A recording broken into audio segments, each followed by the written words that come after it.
The Expert Circle. But get really good at teaching people how to treat you. That reminds me of this.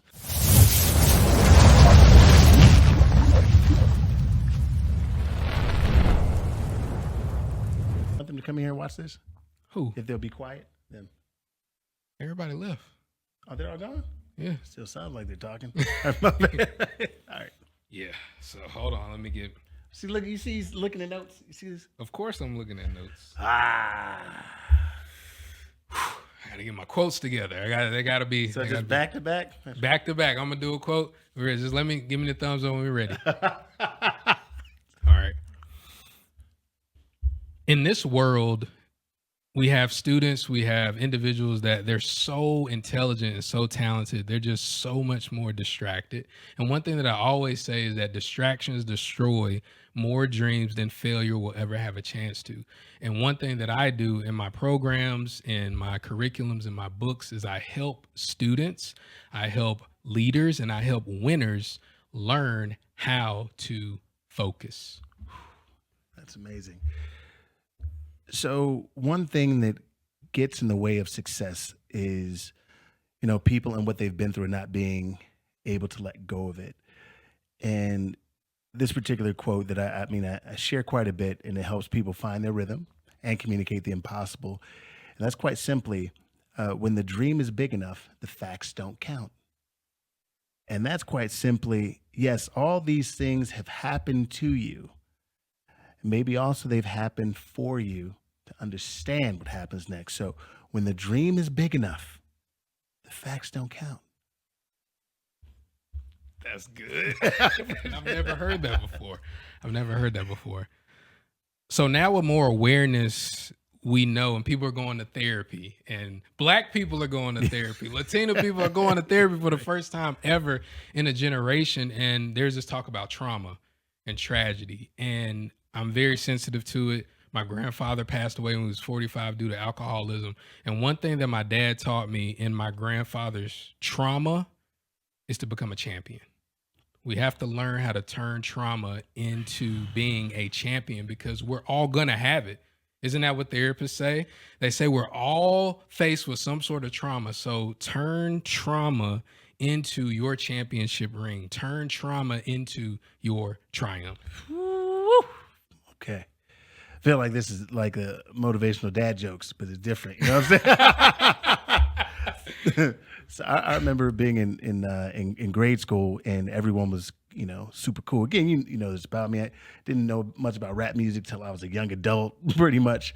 I just heard actually a song T.I. that I like. I was like, oh man, it's good as fun. I'm like dancing to it. It was in his first album. I just heard it this past weekend. Anyway, so there's a period of time where I wanted my ear pierced big time. And I asked my dad, and my dad would just ignore me as if I wasn't saying anything.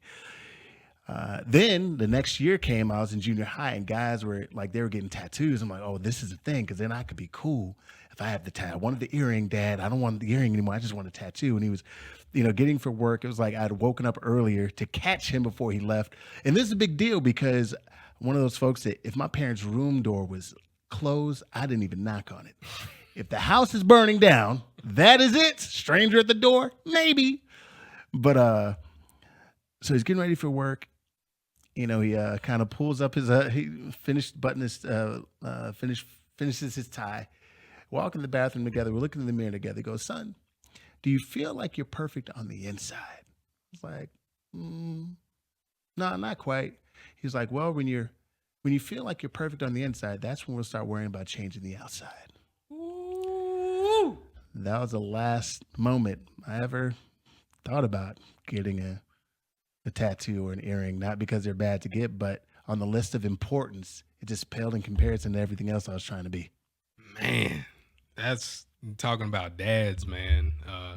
We both had our dads in our lives, very present. One thing that my dad always kind of imparted upon me was the fact that I had to strive for excellence. And the way that he put it is a way that a lot of Black people, a lot of women, a lot of minorities here, you have to be twice as good and twice as fast. You have to be just twice as better than anybody else. And the big thing that I got from that, I remember I was playing AAU, and the coach's son was on the team. And to beat the coach's son out, he wasn't as good as me. He wasn't as good as me. He just wasn't. He was good, but he wasn't as good as me. But to beat him out, I had to dominate in practice and everything. And so it went from you got to be twice as good to you have to dominate. And shortly after that, the movie Remember the Titans came out. Yes. And so whenever in my books and everything, dominate where you are, and your destiny is in how you dominate. Your destiny is how you dominate. That's really, whew. That's amazing. That's really good.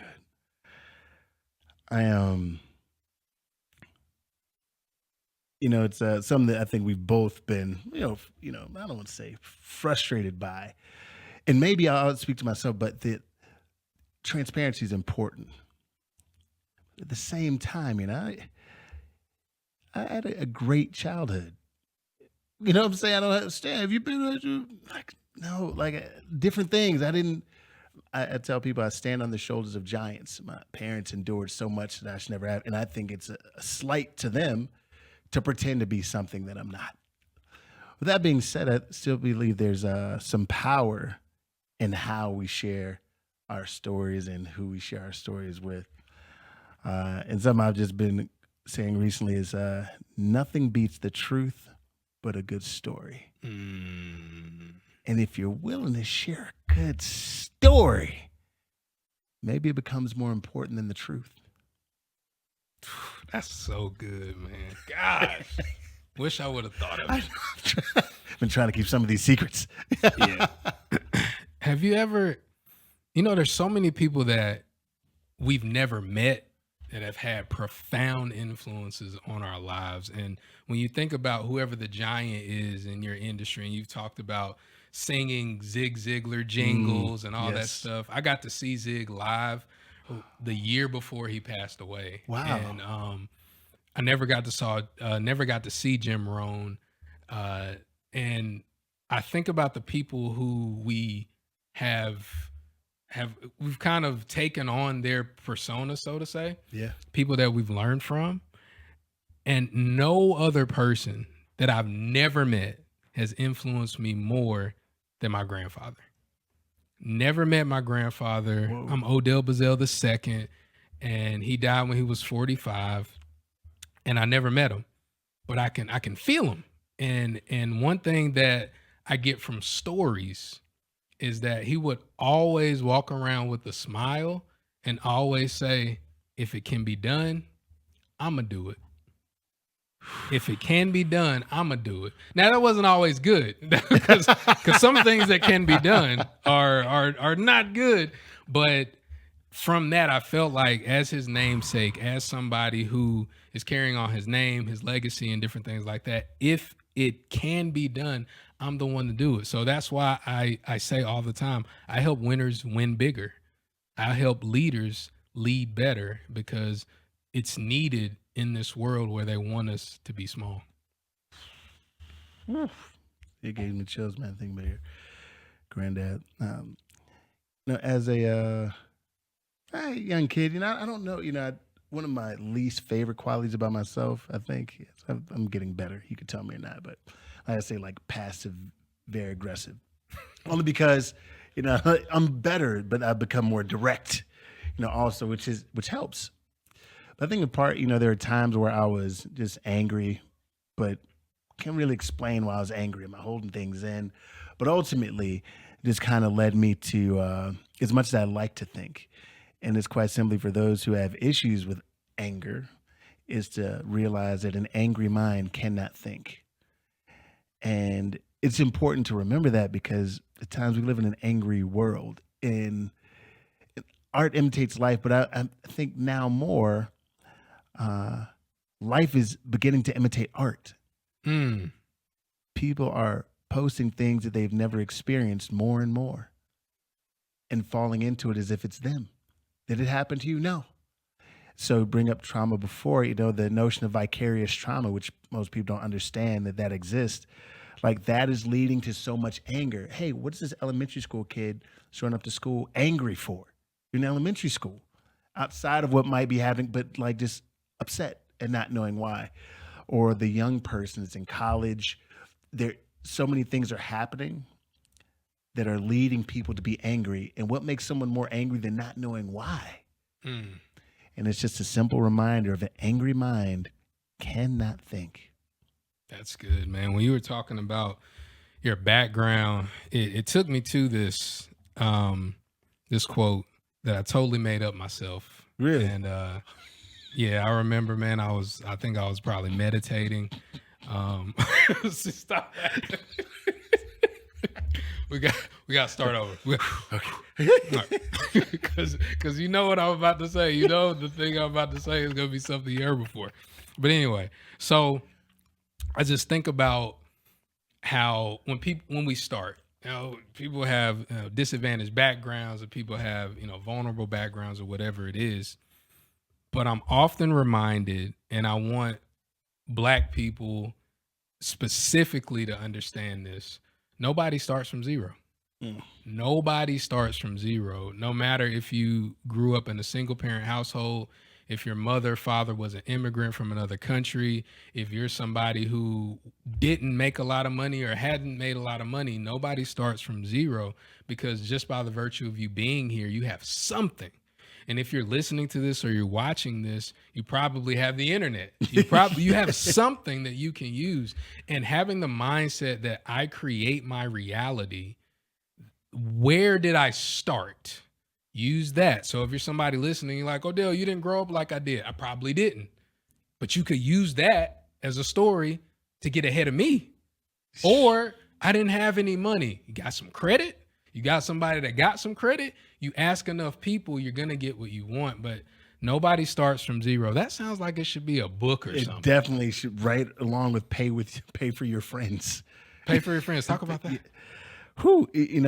Pay for, really, like no one starts from zero. I don't know if there's pay for your friends should be a chapter of the book, but every relationship I have that matters, I believe every relationship that most people have that matters outside of the people that raised them came from some kind of investment.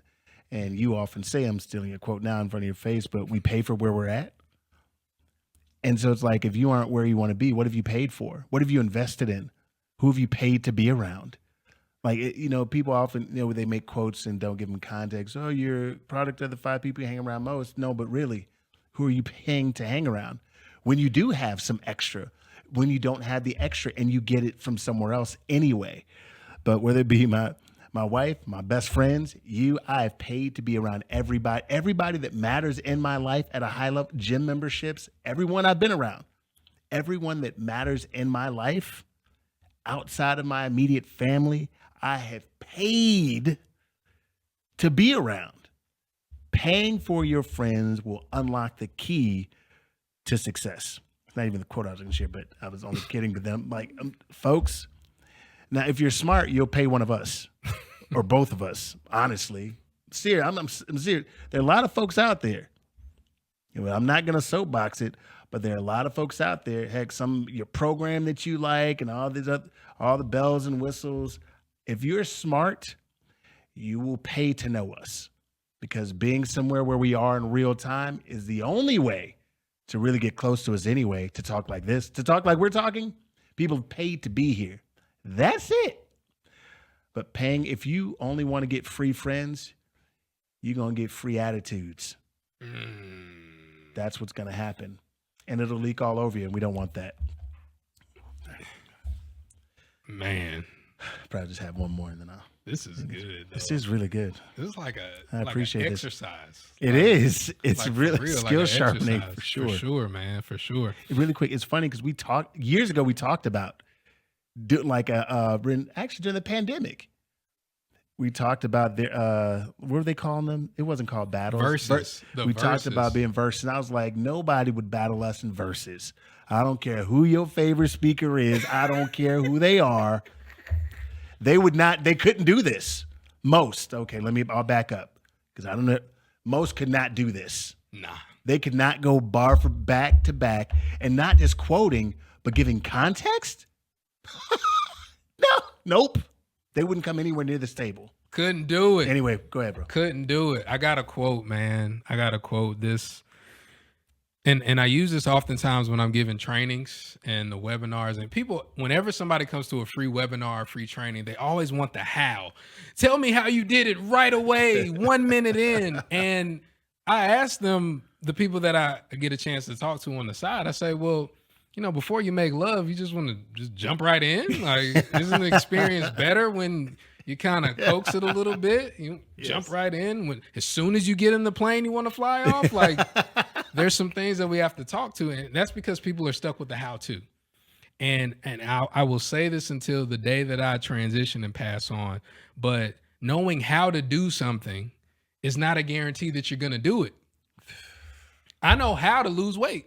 I know how to. You eat less and move more. That's it. Everybody that's overweight knows that. But why don't they do it? Because they don't have big enough reasons why. And so if you want to accomplish anything, you have to create a big enough reason why. Because when the why is big enough, the how is inevitable and the what is irrelevant. God, that was good. I got anything better than this. I finished how I was going to finish. That was good. That was good. Oh, you look way different. It's not my CS. No. Okay. You know, in relationships, it's funny because people will say, you know, never meet somebody you met at never date somebody you met at the club. Never date somebody you met at the club. And I always caution folks, it's like, why is that advice given? Usually it's because, oh, what's your name? Oh, okay. What's your name? Joe. Later, what's your name? Steve? I don't know, Steve. Like, it's because of the way you met. It's not because of where you met them, depending on the place. It's because of how the interaction was. And so that just leads me to even talking about, you know, when I help local businesses, it's the same applies as far as people treat you how they meet you. And then you must teach people how to treat you. If people understand that in their businesses and the way they move in life, teach people how to treat you, because people will treat you how they meet you. If you meet someone and the relationship doesn't have any value, it doesn't have any substance, that is how it will carry on. If people go into your business and there is no expectation, there's a reason why people act a certain way at McDonald's and those same people act a different way at Chick-fil-A, or where they act out in Walmart but would never in a Target or in a Neiman Marcus. And the people who act up in those places gonna act up everywhere. But when you shape someone's mind about the expectation, not that they have of you, but how they have of themselves when they walk into your business, you're literally changing a life. There's a way that people will operate when they know you don't play that. There's a reason why our, people we know don't come to us with mess, because they know that's not where we operate. And people will not bring mess to your business if they know how you operate. So again, people will treat you how they meet you, but get really good at teaching people how to treat you. That reminds me of this. That reminds me of people accept free, but people don't respect free. And as an entrepreneur, learning how to charge, and you can never charge your worth. That's a misnomer. You can never charge your worth because you're priceless. And I think if more people would raise their level of service, then people will pay them on the level of service versus I want you to pay me what I'm worth. No, I'm going to pay you what your level of service is, and not just because you're a certain hue or not because you have a certain degree or whatever. What is your level of service? And I think for newer entrepreneurs or people trying to get into a newer space, if you focus on raising your level of service first, primero, okay, what on that? Then you'll have a lot better chance of charging higher prices. So along with service, there's a way that people need to communicate service. which leads me back to there's a difference between being a good talker and a great speaker. 99% of people just know how to talk. There's a difference between being a good talker and a great speaker. A good talker is just someone that's willing to say, I don't have a microphone. It's okay. I'll get in front of those people and embarrass myself. It doesn't matter. Or they ramble. I'm just up here. That's a good talker. Should someone really pay you? If you're you want $5,000, but you're just going to get up and talk in front of people? There's no expectation. You don't care enough to prepare yourself, but you want money for it. That's also why most people don't ask to be paid, because they secretly know they're not ready to be paid yet. And that's the problem about getting the proper coaching from the right places. But ultimately, a good talker and a great speaker live in two different universes. And here's just something to help people understand in context. I think they say 98% of people are afraid of public speaking. Okay? So that means there's 2% of people who don't mind getting in front public speaking. There 2% of people. You think 100% of those 2% of people are good or great? No. So out of the 2% of the people, there's a fraction of those who are even decent at what they do. That's why there's this false sense of ability and success in the speaking world, because not even a fraction of the people that you think are doing well are in the first place, because they lack the ability to present and speak at a high level. So if you're going to be a part of that 2%, you should also know that people like Odell and I exist in that 2% with you. And the room changes when you're in there and we walk in with you. Be a great speaker if you want to be paid and you want to be a professional, because there's no NBA team hiring the person at the YMCA to hoop. They wouldn't have to. And some good talkers are the YMCA player begging or pretending to be on an NBA team when they should be on someone's bench. And that reminds me of this, man. And I want to say it in a way to respect the profession, but also to protect the profession. Got it. Motivational speaking is killing the personal development industry. It's killing the personal development industry, because you don't have to be the person that yells. You don't have to be the person that is the football coach, or the person that's cussing people out and all this stuff and doing that. One of my favorite speakers of all time, Jim Rohn, Emmanuel James Rohn. I'm just a farm boy from Idaho, but he was a personal development titan. People nowadays, what they do is they see their favorite pastor, or they see somebody who's just yelling and screaming. That is killing the personal development industry, because nobody wants to be yelled and screamed at for long. Here's what we need to do collectively. And if you're listening to this, watching this, or whatever, if you're in that realm, you need to take note of this. You need to teach people how to focus on one thing. Teach people how to focus on one thing. I hope you got that. Write that down if you didn't. Teach people how to focus on one thing, because the death of the destinies today is in the distractions. I think we got 5 minutes. Yeah, 5 minutes. 5 minutes. 5 minutos. Okay, so I'll just offer just a little bit even more to the yellers out there, to the speakers who are being coached to yell. It's unhealthy. I've been in audiences where people were just afraid not to clap. It's afraid not to clap.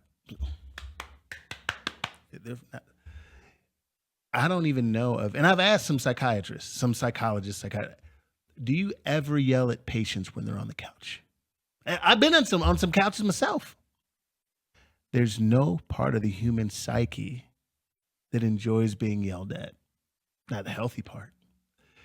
So for those of you all who want to be good, who want to have a sustainable career, then use your voice to create vision and not destroy someone in their vulnerability. Okay? Use your voice to create vision, not destroy someone else in their vulnerability. that means you can meet someone where they're at and take. Now, that may be the only way you know how to talk, but unless you are independently wealthy or already famous, this approach will not create any longevity for your career. You don't have to believe me.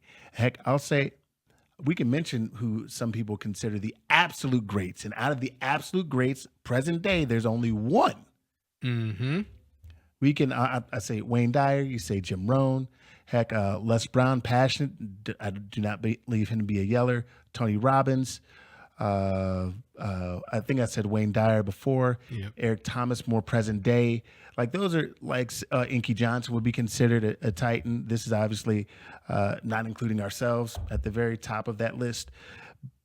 But there's only one person in that list, that would be Eric Thomas, that is really loud or is expressive and that people would consider to. Yep. My point is, that's one person. I'm sorry, Lisa Nichols. We can mention. My point is, it's difficult to sustain longevity yelling at people. You do not have to believe me unless you are independently wealthy or famous. Train yourself and be trained to be a professional speaker, because also people hire motivators for a moment. They hire speakers and facilitators and consultants throughout time. So that's good. I think that's a wrap, man. I think we got more than enough. We got more than enough. Thank you for enduring. Excited to be going forward, man. Yeah. Do you want to close out any particular? We just like it. Bye. For sure.